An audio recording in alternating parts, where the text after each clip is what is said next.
Hey friends, if you're really energetically sensitive and or neurodivergent and you get really overstimulated and it's hard for you to function out in the day-to-day reality, stay tuned because I'm going to talk about the three centers, primary centers in the body, where that stimulus enters into our field, impacting our physical body and what you can do about it. I'm Sarah K. Grace, psychic paramedic turned holistic first responder and now psychic surgeon. I've been able to see energy since I was a kid, and now I work with people's physical imbalances and energy fields in my private medical, intuitive, and psychic surgery practice. If you're into this kind of thing, be sure to like, subscribe, and hit the alert bell because we talk all about the energetic root cause of dis-ease as I see it, plus ways to thrive as an energetically sensitive gifted person. All right, so how is it that stimulus comes in for you? Do you just feel like you feel everybody's feelings? Do you get really overstimulated in your nervous system? Let me know in the comments below. The three primary centers that energy comes into the physical body are going to be the eyeballs, the heart chakra, and the solar plexus. So again, what you have to understand is this is all just a sea of vibrating particles and waveforms. We are just one, this is just all energy. Our auric field is a semi-permeable membrane with thousands of energetic transmissions coming and going all day, every day. When you begin to understand how to ground your field, clear your energy, your auric field, run your chakras, and keep your physical body healthy, you can really begin to thrive as an energetically sensitive and or neurodivergent person. You're not destined to a life of overwhelm, which is good news, right? So the three places that the stimulus comes in, primarily through the eyeballs. So if we're looking around at the world, right? We're just out and about doing our thing. And there's all of this stimulus that comes in. Well, through the eyeballs, the energy is interpreted through the mirror and motor neurons into the brain, which interprets signals, creates catecholamines and different chemical responses, dumps that into the body, drains it down the cranial nerves, and causes some sort of catalytic form.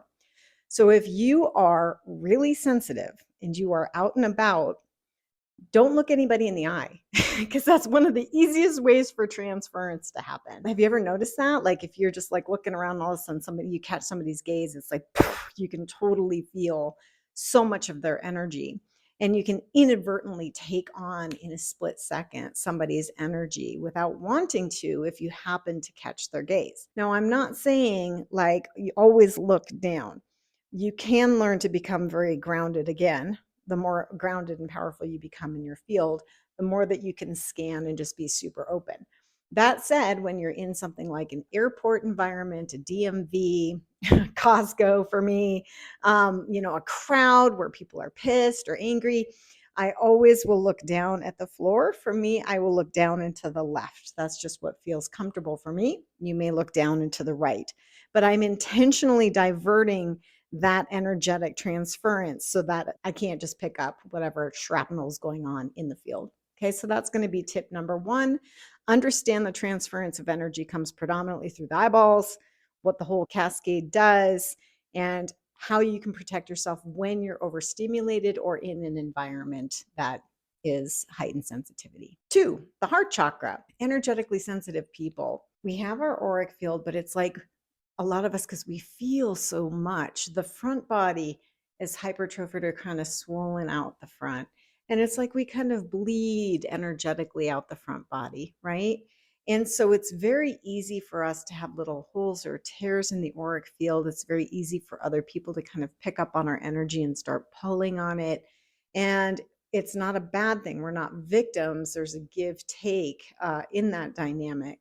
But again, the more you learn to shore up your field, ground, clear all that stuff, you're going to be less leaky. And the less leaky you are, the more energy you're going to have and the better you're going to feel in your physical body. But in terms of the heart, because we're such deep feelers, oh my gosh, we pick up on everything all the time. And we can feel like the weight of the world. There's a lot of empaths and sensitives right now that are really struggling because of the state of the world is just so intense and so hostile a lot of times. And so that weighs very heavily on the heart. So if you're in a space where you're feeling maybe somebody's angry, you're at Walmart and somebody's all pissed off about the checker or whatever, just go ahead. Remember, turn your front body away. We don't want to do front body chakras to front body chakras because it's easy for their energy to come in. So you're going to just slightly angle away, and then all you got to do is cover your hand over your heart. And that's going to act as a physical deflector or block to prevent the energy from going into your heart chakra inadvertently. It's like it's like a spear sometimes. It's like getting just staked through the heart with people's rage and crazy energy that's just like flinging all over the place. So again, remember, overstimulated, eyeballs down, turn the physical body away from whatever the stimulus is, cover the heart. And the same goes for the solar plexus, which is really as big as the eyeballs. I think the eyeballs and the solar plexus are probably equal, if not neck and neck, for where the stimulus is coming in to our fields. That's why it's called the gut feeling. And that's why so many sensitives have such wonky and jacked up digestive systems, because the transverse colon is right where the solar plexus is. And there's so much stimulus. Again, if our front body's swollen out, we're deep feelers, we're caregivers, we're sensitive, we're scanning all the time, we're picking up on all this data, sensory information. Very easy for people to cord in here. Very easy for us to just like sucker punch when we're in a crowd and just inadvertently pick up like a sponge everybody's crap. Same thing. Angle the body away, cover the solar plexus with your hand. It acts as a physical deflector. I was just in an airport experience. A hurricane hit the thing. There was 1,000 pissed off people that were displaced, tons of stress, pressure, noise, lines, anger. It was just like, plus fluorescent lights. It's like my personal version of hell. And I was like, all right, this is what this is.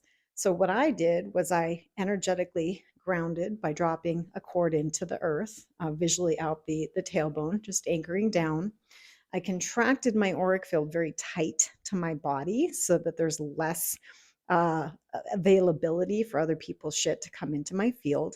And then I physically covered my solar plexus and I covered my heart, but I was doing pressure points by the clavicles, which is something we'll do more. I'm going to do more videos on all of these how-tos and really teach you guys the like what to do in the moment in the real life experience. I just wanted to drop in today and talk about the 3 primary centers so you can start to learn and be like, oh, okay, this is how this comes into my field predominantly. Remember, there's energy coming and going all day, every day on all sides of us.